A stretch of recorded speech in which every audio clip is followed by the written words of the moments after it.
ऐ लोगों, ये सफ़र का महीना है और इसी महीने में हम सब के इमाम अहले सुन्नत आला हज़रत फाजिल बरेलवी रज़ी अल्लाह ताला अन्हु का उर्स भी है। 24-25 सफ़र। आला हज़रत इमाम अहले सुन्नत ने पूरी जिंदगी दीन की तबलीग में आला हज़रत ने गुजारी है। आज हम लोग मिलाद पढ़ने आते हैं तो नजराना लेते। अब आला हज़रत फाजिल बरेलवी बहुत जिम्मेदार आदमी थे, अल्लाह ने बहुत दिया था। तो मेरठ के एक मौलाना अब्दुल अलीम मेरठी रहमतुल्लाह अलैह को हुजूर आला हज़रत के खलीफा थे। तो आला हज़रत ने मदीने की बरेली की बहुत कीमती ज़मीन बेचा और बेचकर मौलाना अब्दुल अलीम मेरठी को दिया और कहा जाओ अफ्रीका वगैरह में सुन्नियत का काम करो। तो अपनी निजी ज़मीन बेचकर आला हज़रत ने हिंदुस्तान के अलावा दूसरे मुल्कों में दीन का काम अपने आदमियों से करवाया है। ऐसे मुखलिस का उर्स आ रहा है, हम उसमें ज़रूर शिरकत करें। बरेली में एक बुजुर्ग थे जिनका नाम था धोखा शाह। क्या नाम था उनका? धोखा। एक दफ़ा स्कूल के बच्चे गए, कहा हज़रत इम्तिहान होने वाला है, दुआ कर दो हम सब पास हो जाएं। तो उन्होंने कहा जाओ अल्लाह तुम सबको पास कर दे। वो लोग गए, बताया कि हम लोग दुआ करवा के आए अपने साथियों से। तो कुछ और साथी वहाँ गए, कहा हज़रत हमारे लिए भी दुआ कर दीजिए, हम लोग भी पास हो जाएं। तो हज़रत ने फरमाया जाओ अल्लाह तुम सबको फेल कर दे। तो वो सब परेशान हो गए, कहा अरे ऐसी क्या बात हुई, हम लोगों ने क्या बिगाड़ा था? हमारे साथी आए, उन सब से आपने कहा कि जाओ तुम सब पास हो जाओगे, हम लोग आए तो कहे तो सब फेल हो जाओगे। जब वो सब गमगीन हुए तो वो बुजुर्ग करीब आए, कहा घबराओ नहीं, मेरा नाम है धोखा, मेरा नाम है। उनसे जो मैंने कहा है कि तुम सब पास हो जाओगे तो सब फेल हो जाएंगे, और तुमसे मैंने कहा है तुम लोगों से कि तुम सब फेल हो जाओगे तो तुम सब पास हो जाओगे, मेरा नाम है धोखा। इम्तिहान हुआ, रिजल्ट आउट हुआ, तो जिनको कहा था पास हो जाओगे सब फेल हो गए, जिनको कहा था फेल हो जाओगे सब पास हो गए। वो धोखा शाह बुजुर्ग एक दफ़ा आला हज़रत के पास आए और कहा मौलाना अहमद रज़ा, ये बताओ कि जिस नबी पर हम लोग ईमान लाए हैं उनकी हुकूमत तो आसमानों पे है। मेराज में अल्लाह ने बुलाकर साबित कर दिया कि आसमानों पर उनकी बादशाहत है, लेकिन ज़मीन पर उनकी बादशाहत है कि नहीं है? तो आला हज़रत ने फरमाया मेरे नबी की हुकूमत अल्लाह ने ज़मीन पे भी कायम फरमाई, ज़मीन के भी बादशाह हैं। तो धोखा शाह ने कहा कैसे मालूम किया जाए, हम कैसे मान लें? तो आला हज़रत पठान आदमी जलाल आया, कहा धोखा सुन ले, मेरे नबी ज़मीनों की भी बादशाह हैं। जैसे इतना जलाल में आके कहा, वैसे धोखा सा सरपट भगे वहां से। पठानी जलाल देके भाग लिए।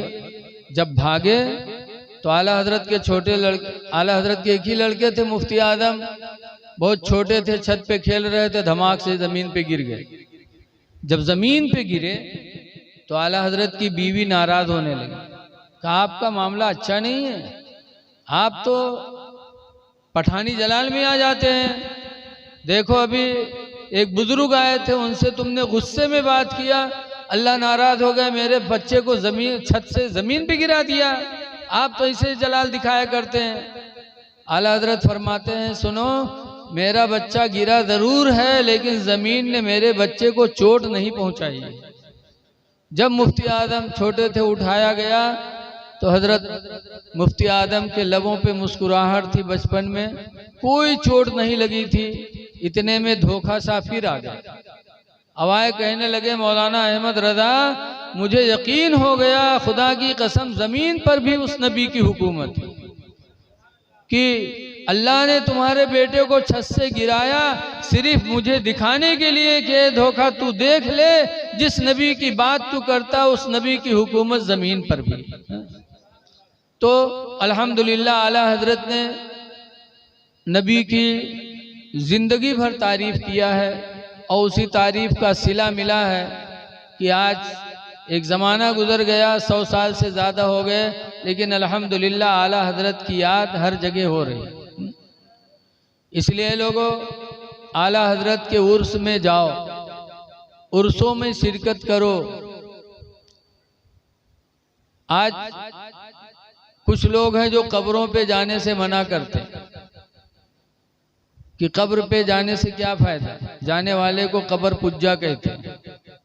लेकिन हदीस पाक में है, हुजूर फरमाते ज़ूरुल कबूरा, कब्रों की जियारत किया करो, लिअन्नहा तुज़क्किरुल आखिरा, इसलिए कि कब्र तुमको मौत की याद दिलाती रहेगी। कब्रों पे जाओगे मौत याद आती रहेगी, और जब मौत याद आएगी तो गुनाहों से तुम बचते रहोगे। इसलिए ऐ लोगों, बुजुर्गों की कब्रों पे जाओ, आला हजरत के उर्स में जाओ, और अपने माँ बाप की कब्रों पे भी जाओ। आप बरेली नहीं जाओगे, बहुत पहुंचेंगे, करोड़ों लोग पहुंचेंगे, लेकिन अगर अपनी माँ बाप की कब्र पे नहीं जाओगे तो दूसरा कोई जाएगा? बोलो, कोई नहीं जाएगा। इसीलिए हुजूर फरमाते मन ज़ारा क़ब्र अबवैहि फ़ी कुल्लि यौमि जुमा, जो हर जुमा के दिन माँ बाप की कब्र की जियारत करेगा, हर जुमा को, फ़ग़ुफ़िर लहू मा तक़द्दम मिन ज़ंबिन व मा तअख़्ख़रा, तो उसकी वजह से उसके अगले पिछले गुनाह सब माफ़ कर दिए जाएंगे। अगर गुनाहों को माफ़ करवाना है तो माँ बाप की कब्रों पे हाजिरी दिया करो जुमा के दिन, और जो हो सके उनके नाम पे नियाज दिलाओ।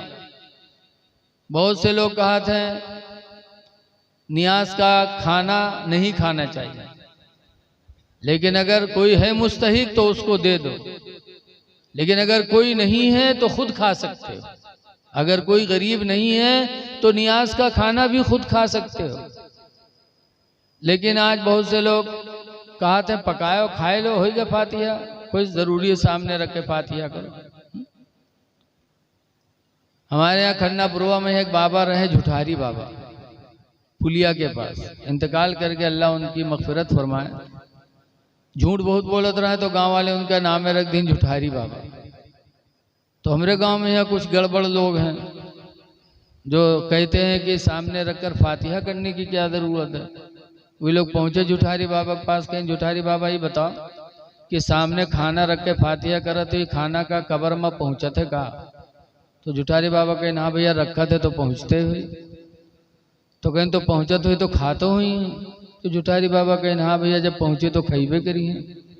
तो कहा था जब खाते हुए तो कब्र में हक तो हुई हैं। तो झुठारी बाबा कहें हाँ भैया जब खई हैं तो हकबे करी हैं। तो कहें तुमरे मुर्दन के कब्र में बड़ी गंदगी रहा थी। तो झुठारी बाबा कहने भैया गंदगी नहीं रहा था। कहीं का है? कहीं तुम फातिहा करत नहीं हो, तुम्हारा मुर्दा कुछ पावत नहीं है, तो यहाँ से पैखाना हो तो बाहर आए के साफ किया करत, इधर की आमदनी उधर खर्चा। बताओ ये सोच कि कब्र में खाना जाता है क्या?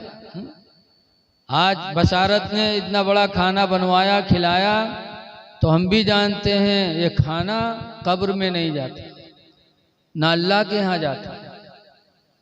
कुरान करीम में है, बकरा ईद में हम लोग कुर्बानी करते हैं। बोलो करते कि नहीं करते? बच्चे का अकीका करते हैं, अकीके में जानवर ज़बा करते हैं, और ज़बा करने के बाद हम लोग दुआ पढ़ते हैं अल्लाहुम्मा तक़ब्बल हाज़िहिल उज़हिया, अल्लाह तो इस कुर्बानी को कबूल कर ले। दुआ करते कि हाथ फैला के कि नहीं? अकीका करने के बाद भी कहते अल्लाहुम्मा तक़ब्बल हाज़िहिल अक़ीक़ा, अल्लाह तो इस अक़ीक़ा को कबूल फरमा ले। तो क्या वो बकरा अल्लाह के यहाँ जाता है? कुरान में अल्लाह फरमाता लन यनालल्लाह लुहूमुहा वला दिमाउहा, हरगिज़ हरगिज़ अल्लाह के यहाँ न उसका गोश्त जाता न उसका खून जाता है। कुरान ने कह दिया कुछ नहीं जाता बकरे का, न गोश्त जाता न उसका खून जाता। वलाकिन यनालहु तक़वा मिनकुम, लेकिन सिर्फ तुम्हारी दिल की नेत अल्लाह के यहाँ जाती है। नियत अल्लाह की बारगाह में पहुंचती इंसान की, तकवा अल्लाह की बारगाह में जाता है और अल्लाह उसी बुनियाद पे अपने बंदे से राजी हो जाता है। तो आज हमने जो इसाले सवाब किया खाना वगैरह पे, तो ये खाना नहीं जाता है, लेकिन बंदे मोमिन की नियत का सवाब अल्लाह देता है। इसलिए जितना हो सके इसाले सवाब करते रहो और मौत की भी तैयारी करो। कब्रों से डरो, कब्रों की ज़ियारत करो और कब्रों से डरो। आज अफसोस है कि हम रातों दिन गुनाह करते और कब्र से नहीं डरते। हज़रत उस्मान गनी रज़ी अल्लाह अन्हु सरकार के दामाद हैं, बहुत चहीते दामाद। एक मर्तबा जंगे तबूक, बड़ी गरीबी और बड़ी परेशानी के टाइम में जंगे तबूक लड़ने पड़ी, तो सरकार ने चंदा मांगा। आज लोग चंदा मांगते हैं मस्जिद मदरसा के लिए, तो लोग गिरी निगाह से देखते हैं। सरकार ने भी दीन के लिए चंदा मांगा है, जंगे तबूक का चंदा मांगा।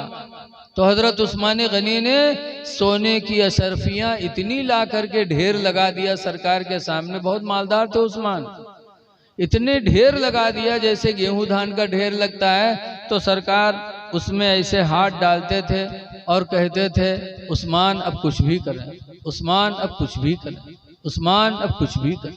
इतना खुश थे सरकार उस्मान गनी से। लेकिन वही उस्मान गनी जब कब्र पे जाते थे तो कब्र को देखकर उस्मान गनी रोते थे, और इतना रोते थे, इतना रोते थे कि हजरत उस्मान गनी की दाढ़ी भीग जाती। लोगों ने एक दफा पूछा, है उस्मान ये बताओ, तज़कुरुल जन्नत वाला तब के, उस्मान तुम जन्नत का बयान करते हो रोते नहीं हो, व तज़कुरुन नार वाला तब के, और जहन्नम का भी बयान करते हो लेकिन कभी रोते नहीं हो, और कब्र को देखकर रोते हो।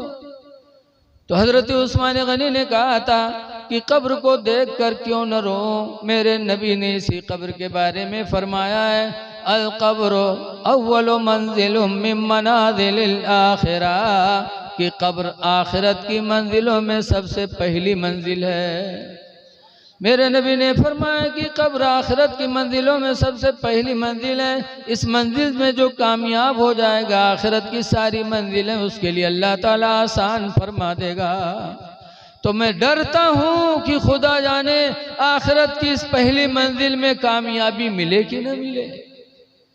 इतने नेकी के बावजूद भी उस्मान गनी रोते थे, खुदा जाने कब्र में अल्लाह ताला की तरफ से कामयाबी मिले कि न मिले। और आज हम कब्र पे आज जाते हैं और हमें वहाँ भी पंचायत दुनिया की, हम सबके दिल बहुत ढीठ हो गए, बहुत ढीठ हो गए। जैसे कि बताते एक बुढ़वा रहा है, मरा इलाक तो के लड़का का घेर के बैठे, अब्बा ही बात अब्बा बात, तो बुढ़वा कहते भैया रे मैं बच बई ना, हम मर जेबे। तो कहीं तब अब्बा, तो बुढ़वा कहते जो हम मर जेबे ना तो हमरे कफन में पुरान कपड़ा दियो नवा न दियो। तो लड़के कहीं अब्बा यूँ कहाँ हो सकत है कि तुम हमरे लिए घर बनवाए, पढ़ाए लिखाए, मर जे हम लोग कफन पुरान कपड़ा देवे अब्बा। गाँव वाले कहा कहीं है अब्बा। तो बुढ़वा कहते गाँव वाले के चक्कर में पड़ के सारे हमको फंसाए दे हो रे।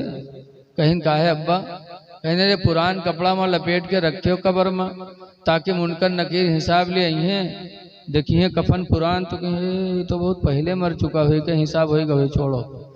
तो छोड़ छाड़ चले जाइए और नवा कपड़ा में लपेट के रखियो, जुड़ते जुट जाइए कि न जुटी हैं रे, बताओ।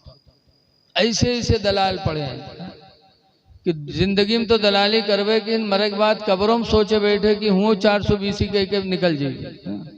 लेकिन नए लोगों कब्र बड़ी अजीब जगह। हमारे मदरसा अजीजुल उलूम के कारी नकी साहब हैं, उनके घर में एक दिन सांप निकला था बड़ा।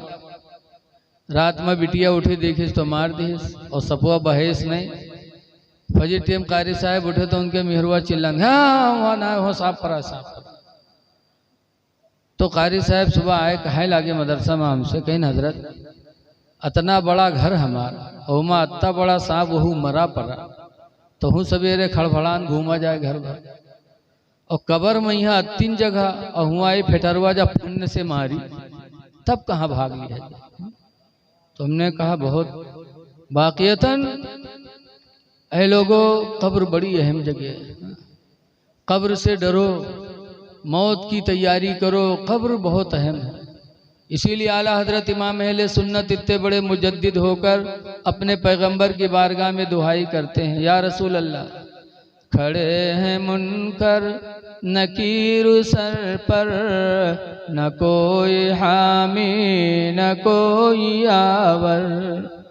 खड़े हैं मुनकर नकीर सर पर, न कोई हामी न कोई आवर।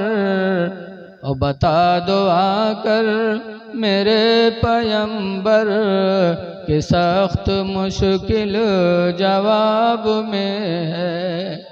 बता दो आकर मेरे पैगंबर के सख्त मुश्किल जवाब में है।